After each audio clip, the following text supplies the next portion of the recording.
travelled for 2 years through Australia, Southeast Asia, Bali, Sri Lanka, Malaysia, and ended up sailing down to a small island called Mauritius.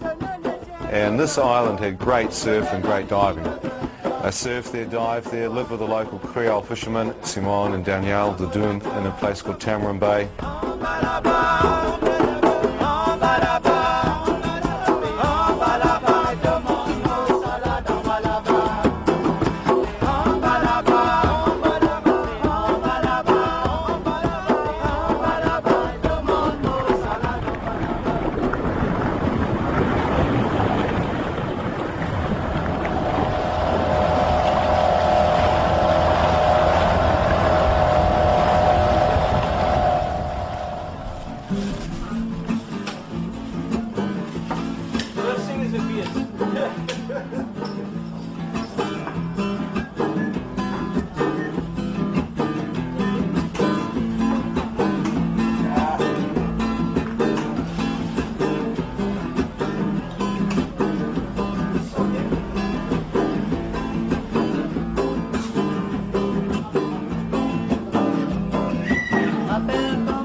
Cheers, guys. Hey, wait, Ian.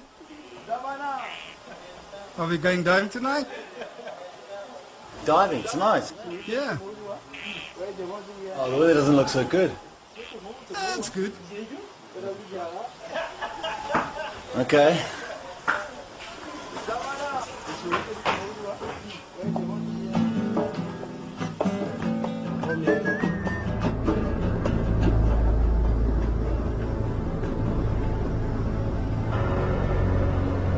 As we rode down there, you could see the fluorescence in the water. You know, you lift the water up and the fluorescence just sparkling. Beautiful night.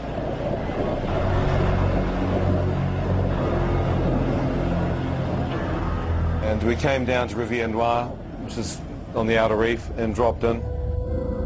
And we started getting crayfish.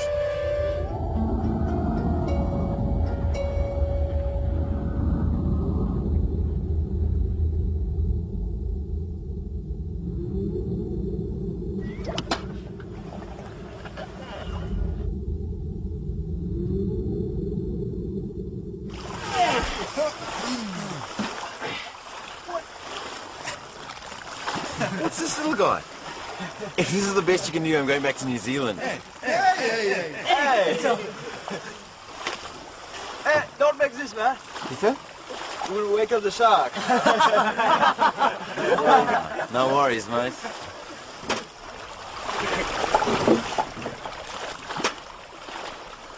It's quite dark because the clouds were coming in, so there was no real moonlight, and there's a little bit of a chop on the water.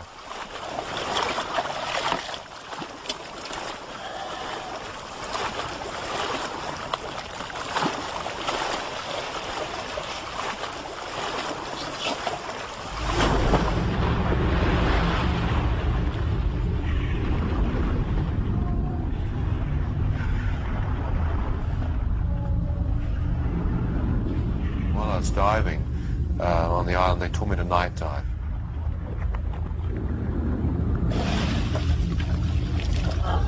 We used to dive on the outer reef. And as we dived, we'd look with our diving torches because the crabs and the crayfish would come out. And with your torchlight, you could blind them. With your leather gloves, just pick them up.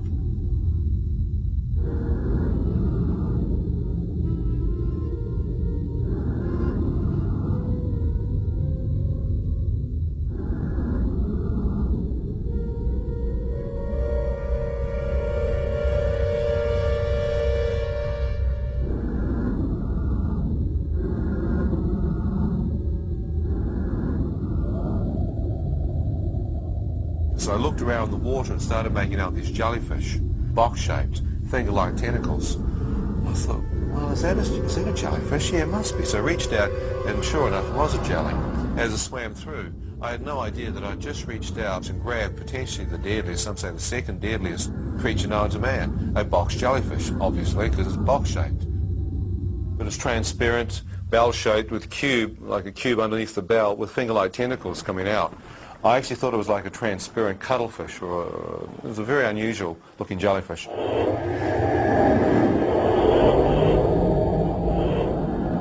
Some expansion of arm and stung me.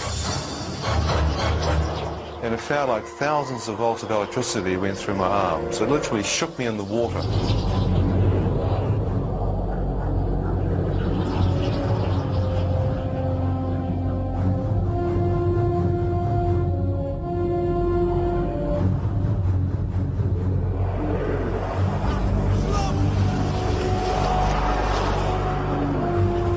As I swam towards them, I started getting stung by more.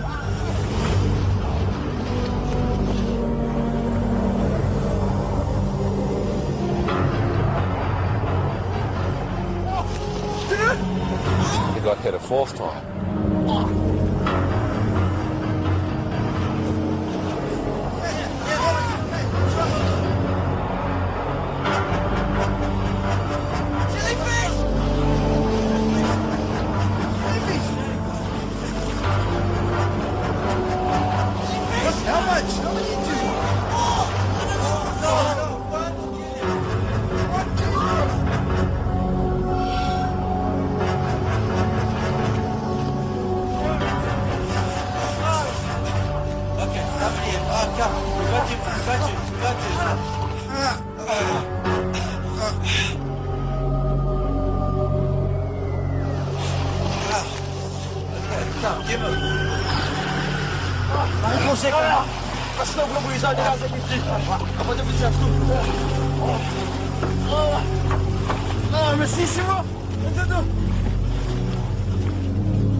Paralyzed, trailing in the water, got hit with a fifth one. As I felt that, I thought to myself, what on earth have you done to deserve this kind of punishment or payback? I had a flood of memories of stuff that I'd done wrong in my life. And here I am thinking, well, there's no use thinking about that, whether I deserve it or not. I'm dying. I better keep my head together here. As the young boys polling me through the lagoon, I'm sitting there as calm as possible, but I feel the poison move into my kidneys, like someone stuck their fist into my back, as the poison continued to move down the right-hand side of my body. As I hit the beach, the young boy motions for me to get out. I take one step forward, and my right leg crumples underneath me, and I realize the poison has already numbed or paralyzed the right-hand side of my body. And this young kid carried me up across the sandy beach, which is really hard. Amen. Amen. Man. Yeah. Amen. Man, right, man. Amen. Amen. All right, man. Amen. Man. I realize he's afraid for his brothers on the reef.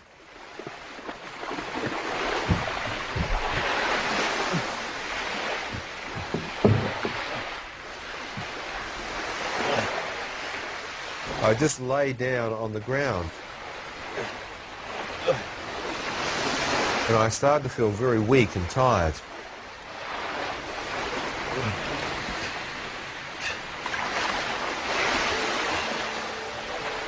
I feel my eyes beginning to shut, and as my eyes begin to close, I hear a voice speak to me. It says, "Son, if you close your eyes, you shall never awake again." I said, "What? Who said that?"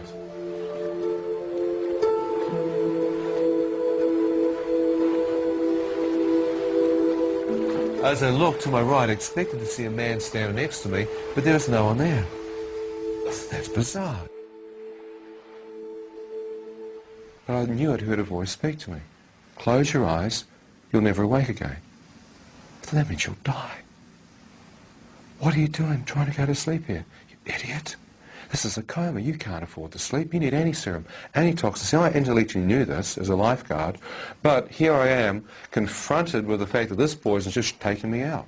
And I'm unaware that I'm on the edge of potential coma and I believe certain death.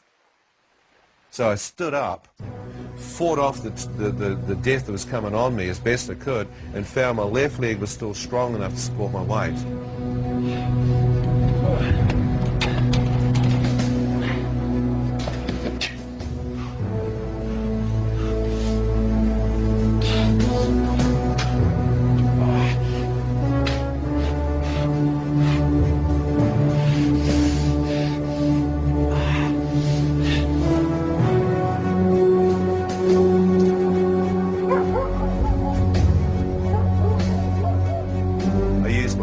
As a crutch and put my weight onto the left-hand side of my body and hobble down the road looking for help.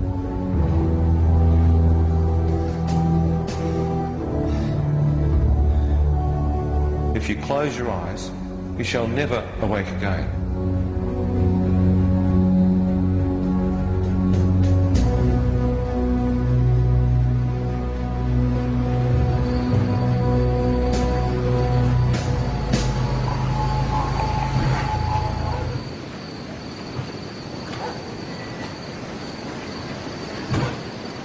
Hey. How are you? Hi. Well, sir. Hey, how's the clients? Are they done yet? Hey, look at this guy. Drunk surfer again. Hey, help me. Oh, please take me to hospital. You got money? Yeah, I'll pay. How much you got? 50, 100 US, anything. You guys drink too much.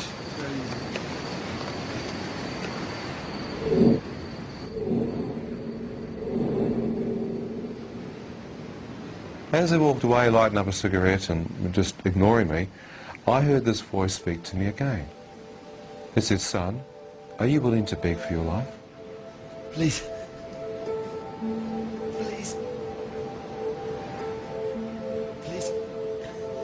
How much you got on you?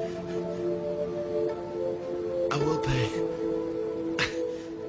I will pay you.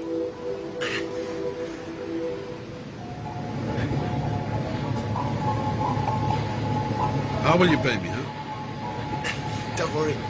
I'll pay you, I promise. Where do you stay? I stay at a bungalow.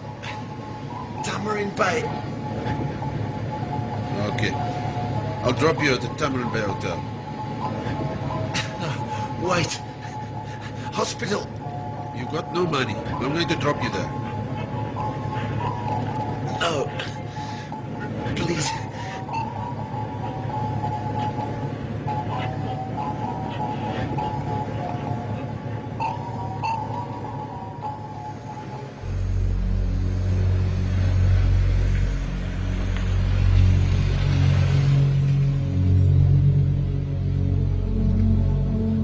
Okay, baby. Take me to the hospital.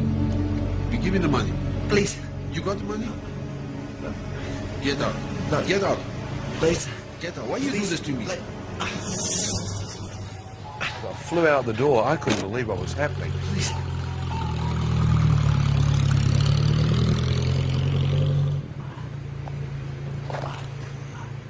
As I lay there, I could hear the familiar voice of a Creole fisherman from the village, Danielle. Ian, what's happened? Jellyfish. Jellyfish? Jellyfish.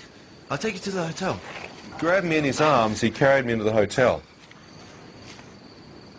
The Chinese owners had closed the bar, and here next to the swimming pool, they were sitting there playing mahjong and drinking their whiskey.